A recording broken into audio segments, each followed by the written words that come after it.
Himalayan dialogues में आपका स्वागत है मित्रों। दुनिया की सबसे बेहतरीन शिक्षा व्यवस्था फिनलैंड की मानी जाती है, तो उस पर आज हम बात करने वाले हैं। बहाना है कि हमारे उत्तराखंड के शिक्षा मंत्री अभी अपने एक प्रतिनिधि मंडल के साथ में फिनलैंड की शिक्षा व्यवस्था का मुआयना करके देख कर आ रहे हैं। नवेंदु मठपाल जी हमारे साथ इस वक्त मौजूद हैं, शिक्षक हैं। नवेंदु जी, जरा बताइए कि किस तरह से आप इसको देख रहे हैं, क्या एक अच्छे संकेत के तौर पर हम इसे देखें? देखिए, अभी माननीय शिक्षा मंत्री जी डॉक्टर धन सिंह रावत जी और उनके साथ एक शिष्टमंडल फिनलैंड के दौरे पर है और वो वहाँ जो मीडिया में हमारे पढ़ने में आया कि वहाँ ये जानने गया है कि फिनलैंड की शिक्षा व्यवस्था कैसी है, क्योंकि फिनलैंड जो कि यूरोप का एक छोटा सा देश है, लगभग 60 लाख के आसपास उसकी आबादी है, लेकिन दुनिया में फिनलैंड की शिक्षा व्यवस्था को लेकर बहुत चर्चा है। वैसे मैं ये भी बताना चाहूंगा कि फिनलैंड नोकिया फोन के लिए भी जाना जाता है, लेकिन अभी नोकिया फोन के लिए उतना नहीं जाना जा रहा है जितना वो उसकी शिक्षा व्यवस्था के लिए जाना जा रहा है। और फिनलैंड की मजेदार बात यह है कि फिनलैंड की शिक्षा व्यवस्था पर जो दुनिया के करीब 30 अमीर देशों का जो संगठन है, जिसको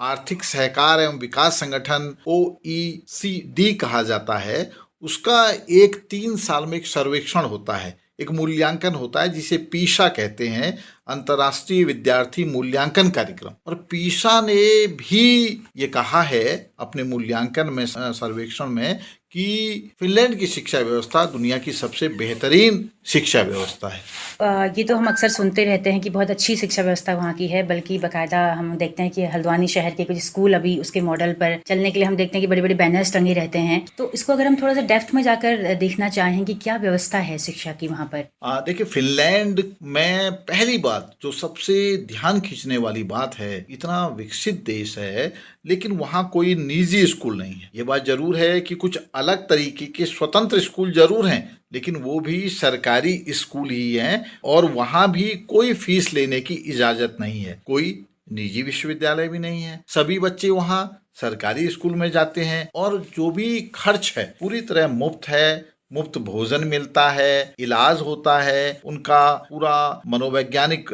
उनकी परामर्श होती है और हर बच्चे को व्यक्तिगत मार्गदर्शन दिया जाता है। ये पूरी तरह से सरकार की ओर से मुफ्त फ्री व्यवस्था है। बेसिक से लेकर माध्यमिक से लेकर हायर एजुकेशन पूरी फ्री। जी जी जी। कोई प्राइवेट विश्वविद्यालय नहीं? नहीं। ये तो बहुत बड़ी बात है। हाँ, निश्चित रूप से बड़ी बात है। हमें आश्चर्य होगा।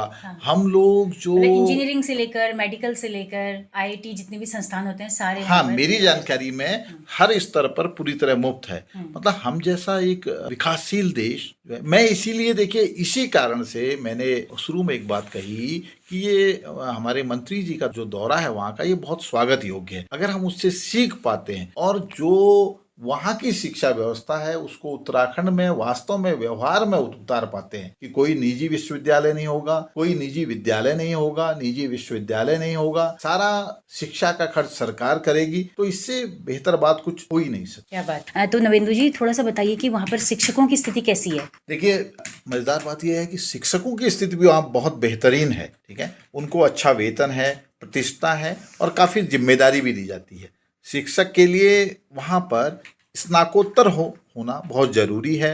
शिक्षकों के प्रशिक्षण पर विशेष ध्यान दिया जाता है। यदि किसी कारण से कोई शिक्षक ठीक से नहीं पढ़ा पा रहा है तो जो मैनेजमेंट है, जो प्राचार्य हैं, अन्य अधिकारी हैं, उनकी जिम्मेदारी है कि उसको देखें और उस शिक्षक को वो प्रशिक्षित करें। और एक और इम्पोर्टेंट बात है शिक्षकों को लेके कि सारे शिक्षकों को शिक्षक संघ का सदस्य होना जरूरी है। अच्छा, हाँ, मतलब सरकार कहती है कि आप शिक्षक संघ के सदस्य बनिए, शिक्षक संघ बनाइए और शिक्षक संघ के सदस्य बनिए। हमारे यहाँ तो कुछ इस तरह के हालात दिख रहे हैं कि मतलब शिक्षक संघों को मजबूत होने से कैसे रोका जाए, ये प्रयास होते हैं। लेकिन फिनलैंड ऐसा देश है, वो कहता है अपने शिक्षकों से कि अपने संगठन के सदस्य बनिए। क्या बात है। मूल्यांकन कैसे होता है? क्या बात है। तो टीचर्स ट्रेनिंग का भी मॉडल काफी अच्छा ऑब्वियसली वहाँ पर होगा। जी जी, बिल्कुल है, बिल्कुल है, बिल्कुल है। हाँ। और इसके अलावा जैसे मूल्यांकन की पद्धति हम देख रहे हैं कि यहाँ भी अब थोड़ा सा चेंज हो रही है, ग्रेडिंग सिस्टम पर आ रही है, तो वहाँ पर क्या है मूल्यांकन की पद्धति? देखिए, फिनलैंड की शिक्षा व्यवस्था अपने मूल्यांकन के लिए ही के कारण ही यहाँ तक पहुँच पाई है। मूल्यांकन के वहाँ एक सामान्य परीक्षा होती है पहले तो, और कक्षा 10 के अंत में होती है, तब तक कोई परीक्षा नहीं होती। इसके अलावा सबसे इम्पोर्टेंट बात यह है कि शिक्षक अपने अनुसार बच्चों की जो भी स्थिति है उसके अनुसार टेस्ट लेता है। ये नहीं कि ऊपर से कोई तय कर दे और वहाँ से कोई टेस्ट ले। और हर सेमेस्टर के अंत में विद्यार्थी को एक रिपोर्ट कार्ड बनता है। इन टेस्टों को ग्रेड के आधारित होता है। शिक्षा मंत्रालय बीच बीच में कुछ विद्यार्थियों का नमूना मूल्यांकन करके शिक्षा की प्रगति पर नंबर रखता है। और एक और बात है, फिनलैंड में किसी भी तरह की मेरिट लिस्ट नहीं होती और न ही श्रेष्ठ स्कूलों की कोई सूची होती। अच्छा। न तो बच्चों की मेरिट लिस्ट होती है और न श्रेष्ठ विद्यालयों की ये विद्यालय अच्छा है, इसका ग्रेड कम है, ऐसा कोई मूल्यांकन वहाँ नहीं है। तो ग्रेडिंग सिस्टम है ही नहीं पूरा। हाँ, देखिए जो बात अभी तक हम लोगों की जानकारी में है और जितना भी जानकारी है बिल्कुल यही बात है कि और मज़ेदार बात यह है कि फिनलैंड के बच्चे 7 वर्ष की उम्र से पहले स्कूल नहीं जाते। हम देखते हैं अपने इर्द गिर्द अपने घर परिवारों में बच्चा 2-2.5 साल 3 साल है ना, उसको मतलब 3 साल कह देंगे, नहीं 3 साल का हो गया भेजने लगी है, लेकिन वहाँ 7 साल से पहले नहीं भेजते। और जब तक वो किशोर नहीं हो जाते, मैंने ऊपर भी बताया 10वीं क्लास, उनकी कोई परीक्षा नहीं होती, न ही कोई होमवर्क दिया जाता है। अगर हमारे यहाँ होमवर्क न दिया जाए तो हम लोग सोचते हैं, हम शिक्षक होने के नाते सोचते हैं, और इस तरह का सामाजिक परिवेश है, लगता है वो स्कूल सबसे खराब स्कूल, जबकि वहाँ होमवर्क दिया ही नहीं जाता। और स्कूल में पहले 6 वर्ष तक बच्चे को 6 मतलब पढ़ते हुए 6 साल हो जाएं तो कोई मूल्यांकन ही नहीं होता है, ठीक है। उसके अलावा जो और कमज़ोर और तेज विद्यार्थियों के बीच का अंतर फिनलैंड में दुनिया में सबसे कम है, ये भी एक समझे जाने वाली बात है। और विज्ञान कक्षाओं में 16 से ज़्यादा विद्यार्थी नहीं रखे जाते ताकि हर विद्यार्थी प्रयोग कर सके। पूरी मतलब आप सिस्टम को देखिए ना, उसके साथ साथ जो है शिक्षक को वहाँ पर रोज़ाना 4 घंटे कक्षाओं में पढ़ाना होता है और प्रति सप्ताह 2 घंटे उनके व्यावसायिक प्रशिक्षण में लगते हैं। 4 घंटे पढ़ाना होता है और उसके अलावा 2 घंटे उनका प्रशिक्षण होता है।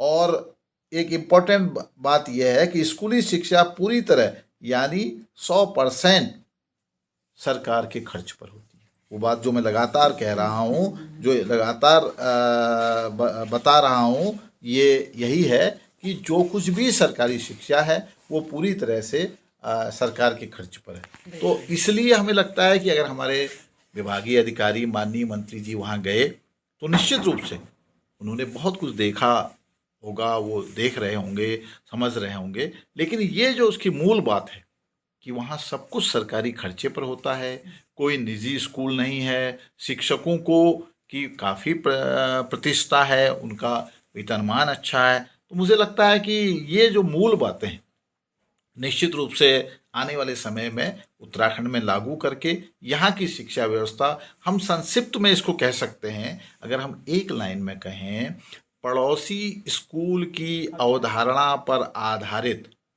स्कूल पूरी तरह से सरकारी खर्च से संचालित।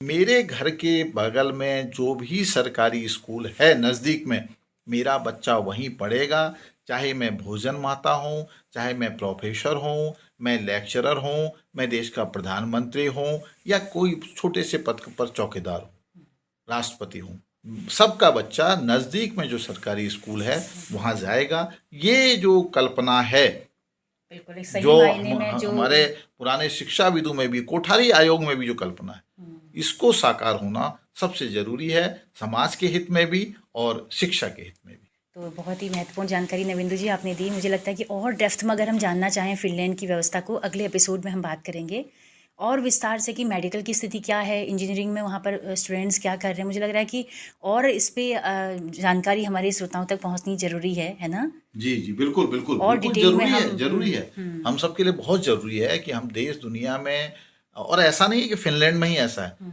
अमेरिका में आप देखिए, आप जर्मनी में देखिए, आप इंग्लैंड में देखिए, वहाँ हालांकि थोड़ा सा कम स्तर पर है, मतलब फिनलैंड की तरह पूरी तरह से नहीं है, लेकिन दुनिया के जितने विकसित देश हैं वहाँ पड़ोसी स्कूल की अवधारणा पर आधारित शिक्षा व्यवस्था है, कम ज़्यादा अलग अलग रूपों में। इसको लागू करना ही हम जैसे छोटे राज्य के लिए हितकारी है। क्या बात है। बहुत शुक्रिया नविंदु जी, बहुत शुक्रिया इतना कीमती हाँ, वक्त देने के लिए। धन्यवाद आपका भी। आप आए उनका। दिन आपका सायंकालीन स्कूल चलता है रामनगर में, कंप्यूटर लैब आप संचालित करते हैं, अपना स्कूल तो आपका है ही, ढेला इंटर कॉलेज है जी ना। जी जी जी और जी। इतने दिवस आप खोज खोज के लाते हैं, वो प्यारे प्यारे दिवसों को आप उस बहाने उन लोगों को याद करते हैं बच्चों के बीच जी में। जी जी। इससे बेहतरीन काम, मैं सैल्यूट करती हूँ आपको सच में। हाँ, धन्यवाद बहुत आपका। काम आप कर रहे हैं और उसके बाद आपने इतना वक्त निकाला। जी जी जी धन्यवाद जी जी, धन्यवाद। शुक्रिया।